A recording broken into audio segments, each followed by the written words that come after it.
berdasarkan kualitas citra personal yang dibangun oleh Pak Prabowo. Karena Pak Prabowo yang kita lihat dari beberapa unggahan di layar kaca, Pak Prabowo jarang memainkan politik yang berbasis citra.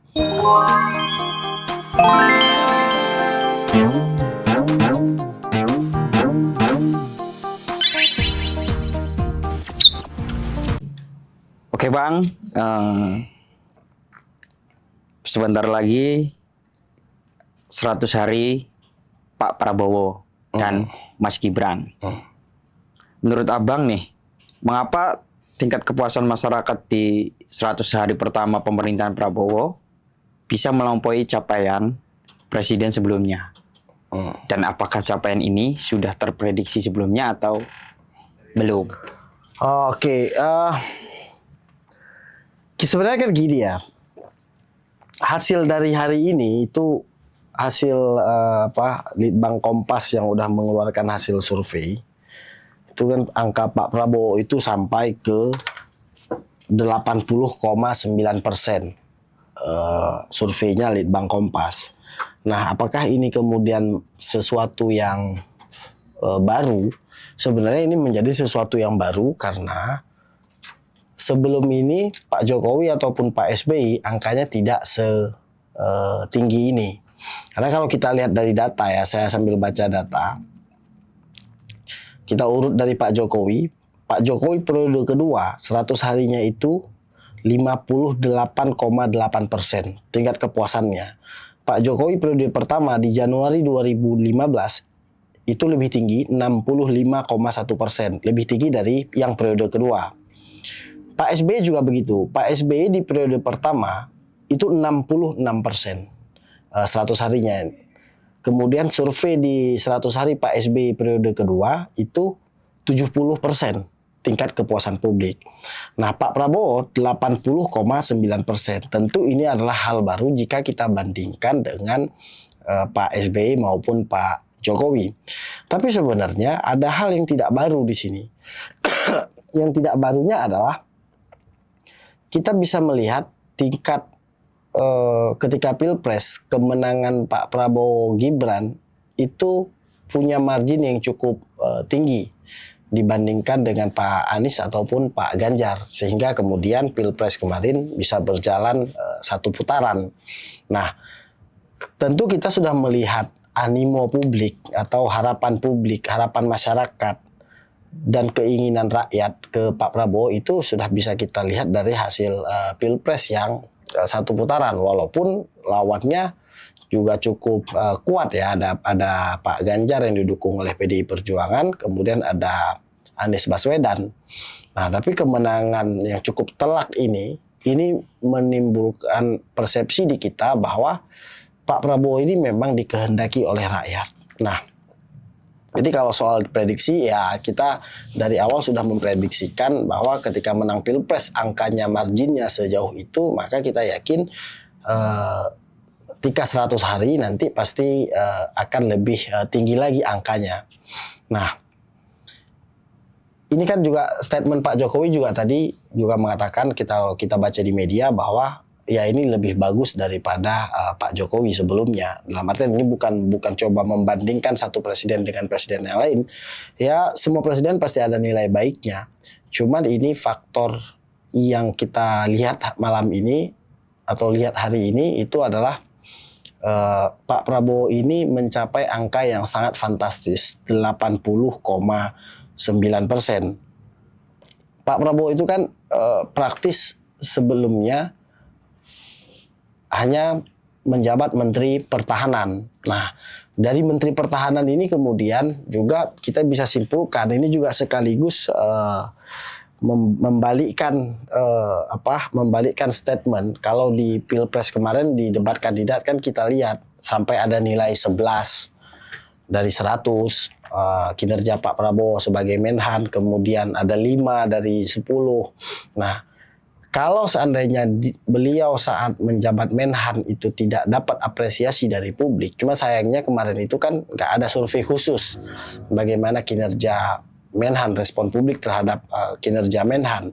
Tapi 80,9 ini juga bagian dari investasinya Pak Prabowo ketika beliau menjabat Menhan. Artinya itu juga sama, itu mengembalikan kata statementnya Pak Anies ataupun Pak Ganjar bahwa memang Pak Prabowo ini dari awal sudah dicintai publik sehingga angkanya segitu. Ya kalau kita urut-urutkan, jadi Pak Prabowo ini menjadi 20 tahun terakhir. Kenapa kita ambil data di 20 tahun terakhir? Karena sebelum Pak SBY periode pertama di 2004-2009 itu kan Pilpres belum langsung. Artinya masih dipilih oleh MPR. Nah tapi kalau mau kita urut-urutkan, Pak Prabowo itu menjadi yang paling tinggi. Yang pertama Pak Prabowo Subianto 80,9%, kemudian Pak SBY di periode kedua 70%, Pak SBY di periode pertama 66%, yang keempat ada Pak Jokowi di periode pertama 65,1%, kemudian yang terakhir juga nomor 5 Pak Jokowi di periode kedua 58,8%. Praktis yang hampir, walaupun marginnya sampai 10%, itu Pak SBY di periode kedua. Kenapa Pak SBY di periode kedua bisa setinggi itu? 70% ya. Karena beliau sudah menjabat 5 tahun. Tapi Pak Prabowo baru 3 bulan sudah 80,9%. Ya sebenarnya angka yang cukup tinggi, tapi sebenarnya sudah predictable. Terus faktor apa saja yang mempengaruhi tingkat kepuasan masyarakat tersebut, Bang? Nah, ini yang menarik karena kan kalau kita bicara faktor berarti kita bicara alasan kenapa publik menyukai atau alasan kenapa publik mengapresiasi kinerja Pak Prabowo. Tentu ini bukan hanya berdasarkan kualitas citra personal yang dibangun oleh Pak Prabowo, karena Pak Prabowo yang kita lihat dari beberapa unggahan di layar kaca, Pak Prabowo jarang memainkan politik yang berbasis citra. Artinya Pak Prabowo nggak pernah setting sesuatu sehingga harus ditampilkan ke publik sosok yang katakanlah misal pemimpin yang berwibawa, merayat. Enggak, Pak Prabowo membiarkan saja begitu sehingga apapun yang tampil ke muka publik itu adalah realnya Pak Prabowo. Sehingga Pak Prabowo tidak pernah fokus dengan personal, citra personal dirinya. Nah, ini yang kemudian ditangkap oleh publik bahwa kali ini pemerintahan Pak Prabowo dan Gibran ini berfokus pada kinerja. Nah, kalau kita lihat dalam 3 bulan ini apa yang kemudian menjadi selalu perbincangan di publik. Yang pertama tentu makan bergizi gratis. Program makan bergizi gratis ini dirasakan oleh mungkin sekarang belum 100% oleh anak bangsa, tapi kan berjalan waktu nanti akan dirasakan oleh 100% anak Indonesia. Nah, tapi dari berjalannya saja baru dalam tahap awal-awal ini program makan bergizi gratis ini sudah menarik atensi atau kemudian dapat acungan jempol dari rakyat.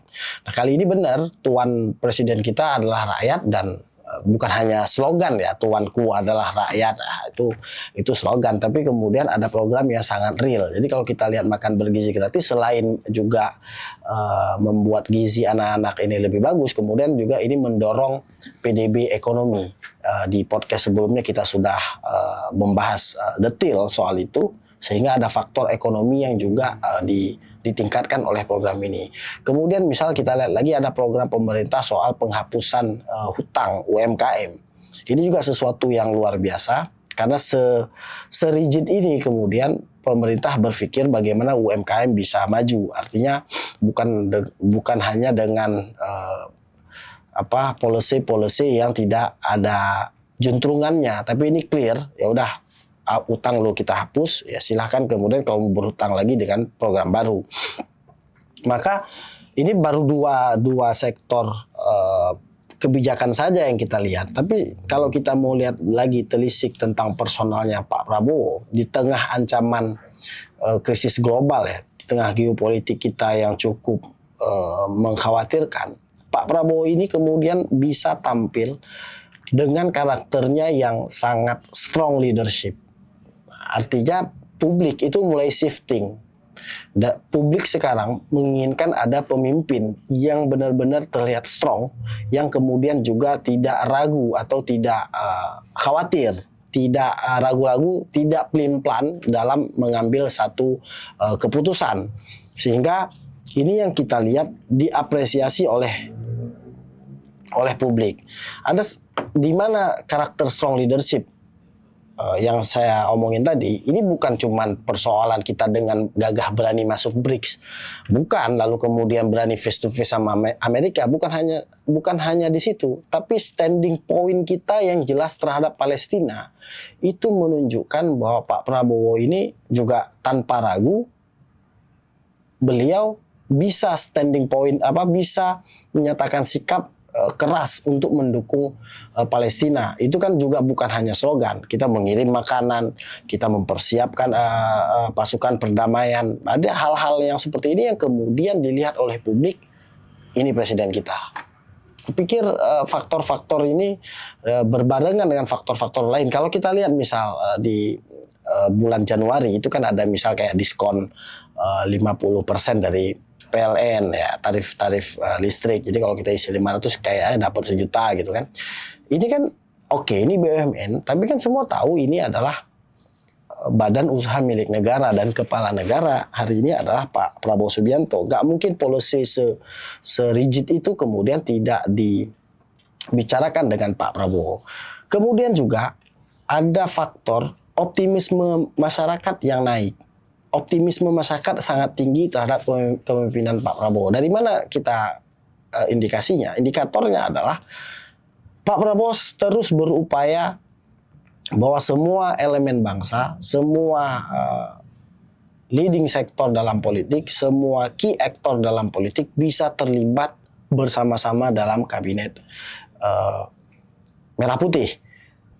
Kalau kita lihat sebelum-sebelumnya ini dikatakan bahwa tidak baik, harus ada oposisi, lalu kemudian banyak yang mengkritik Pak Prabowo bahwa ini kabinetnya terlalu gemoy, kabinetnya berdasarkan politik dagang sapi. Tapi akhirnya coba kita lihat, coba kita tidak naif ya, dalam artian kita coba objektif. Namanya politik pasti bagi-bagi kekuasaan. Tapi kali ini kekuasaan dibagi hampir merata. Hanya partai-partai yang belum bersikap saja yang kemudian tidak kebagian. Tapi semua partai, bahkan partai yang tidak masuk parlemen pun dapat kebagian. Bahkan partai yang nggak ikut pemilu pun, tokohnya menjadi wakil menteri. Ketua umumnya menjadi wakil menteri. Ini menunjukkan bahwa Pak Prabowo tekadnya satu, menghadapi kondisi geopolitik yang sangat tidak stabil, kemudian menghadapi iklim yang juga tidak stabil, yang bisa mengganggu konsentrasi kita di pangan. Ini dibutuhkan persatuan nasional. Dan persatuan nasional ini hanya akan lahir dengan sikap akomodir dari seorang Prabowo Subianto. Belum lagi kalau kita bahas kenapa kemudian publik sangat mengapresiasi sampai 80,9%. Ini soal kebijakan beliau terkait dengan kedaulatan pangan. Seingat saya dari periode pemerintahan sebelumnya, bukannya menjelekkan atau membandingkan ya, karena kita fokus di pemerintahan Pak Prabowo kali ini, kayaknya program kebijakan tentang kedaulatan pangan baru kali ini diseriusi, baru kali ini dicermati, dan baru kali ini benar-benar tanpa takut resiko program ini harus berjalan. Artinya kedaulatan pangan, apa yang disampaikan Pak Prabowo dan apa yang dijalankan oleh beberapa menteri Pak Prabowo, ya sebelum nggak semua menteri juga baik ya, pasti ada hal-hal yang buruk, tapi beberapa kementerian yang terkait soal sektor pangan, misal kayak Kementerian Pertanian dan Perkebunan, ini menunjukkan bahwa publik percaya terhadap politik kedaulatan pangannya Pak Prabowo. Gua kira itu, Mam. Lantas bagaimana cara pemerintahan Pak Prabowo ini dapat menjaga atau bahkan meningkatkan ritme kerjanya yang positif ini, Bang? Kalau itu Pak Prabowo pasti tahulah. Kalau beliau dilantik hampir 100 hari sebelumnya, beliau ini 5 tahun yang lalu kalau beliau mungkin dia udah tahu apa yang harus dikerjakan sebelum beliau menjadi presiden. Artinya baru kali ini kita dapat presiden yang memang tahu apa fungsi dan tugas seorang presiden. Jadi Pak Prabowo begitu jadi presiden nggak belajar lagi, nggak belajar gimana sih cara jadi presiden yang baik, nggak perlu diskusi sana diskusi sini, tapi beliau bisa mengeksekusi. Nah, sekarang tinggal mata kita, telinga kita, dan lidah kita itu harus kuat dalam mengevaluasi pembantu-pembantu presiden. Jangan sampai Pak Prabowo-nya tancap gas sudah 100, menteri-menterinya lambat. Nah, kita sebenarnya mendorong dalam 100 hari pemerintahan Pak Prabowo ini, kalau bisa ada evaluasi yang mendalam terhadap kinerja beberapa kabinet. Kalau nggak, sayang Pak Prabowo-nya. Pak Prabowo sudah se-concern itu, tapi kemudian menteri-menterinya ini kadang, nggak semua ya, terkadang ada aja yang kemudian tidak bekerja secara maksimal. Contoh satu hal itu yang harus sangat dievaluasi adalah misal Kementerian Pendidikan Tinggi ini kan juga harus, karena sesuatu yang kemudian menjadi atensi publik ini harus dilihat dan kemudian dievaluasi apakah benar seperti yang dirumorkan atau ini hanya rumor hoax. Nah, tapi ini harus segera diklarifikasi dan dievaluasi. Juga ada juga menteri-menteri yang belum terlihat misal kinerjanya, capaiannya apa. Ini juga harus segera dievaluasi. Gue pikir kalau Pak Prabowo-nya sendiri dia pasti tahu apa yang harus beliau lakukan. Tapi kementerian-kementerian ini yang harus kemudian mendapat evaluasi yang serius. Dan bagi kementerian yang sudah bekerja maksimal ya harusnya juga dapat semacam award lah gitu, bahwa kali ini kita punya menteri yang kerjanya baik gitu, atau punya wakil menteri yang kinerjanya baik. Jadi jangan kemudian dipersepsikan, oh ya udah kan lu memang digaji oleh rakyat. Kalau kemudian kerja lu bagus, lu nggak berhak diapresiasi karena lu yang digaji rakyat, kecuali kerja lu nggak baik. Nah, ini keliru juga. Jadi bukan berarti kita menggaji pemerintah lalu ketika pemerintah kerjanya baik kita diam, kita tidak mengapresiasi. Kita hanya tahu ketika mereka melakukan kesalahan kita hanya kritik. Harusnya dua arah juga. Yang baik kita apresiasi, sehingga ini mereka kan manusia juga butuh masukan-masukan. Nah, kalau yang baik ya kita kasih masukan bahwa ini baik Pak. Nah, kita apresiasi, yang jelek kita kritik. Gue pikir begitu. Dan satu hal lagi, semoga Pak Prabowo tetap tutup mata, tutup telinga bagi orang-orang yang nggak suka. Lanjutkan Pak. Kira-kira setelah 100 hari ini Bang, ada reshuffle nggak? Nah, itu tadi tergantung Pak Prabowo merasa perlu tidak melakukan evaluasi ya. Kalau kita ini ngelihat ya harusnya ada beberapa menteri yang di reshuffle. Walaupun apakah ini nggak kecepatan? Enggak, 100 hari itu cukup lama loh untuk kemudian kita bisa lihat. Jadi walaupun actionnya belum terlihat, actionnya kan belum terlihat karena ya baru 3 bulan. Tapi kemudian kita bisa melihat policy projectnya seperti apa. Nah, ini kan seharusnya bisa dievaluasi. Dan bagi yang udah nggak cocok ya bisa saja di reshuffle. Dan tapi ya kita lihat aja lah gimana Pak Prabowo. Oke, terima kasih Bang. Thank you Bang. Atas waktunya. Kita ketemu lagi di lain kesempatan. Oke.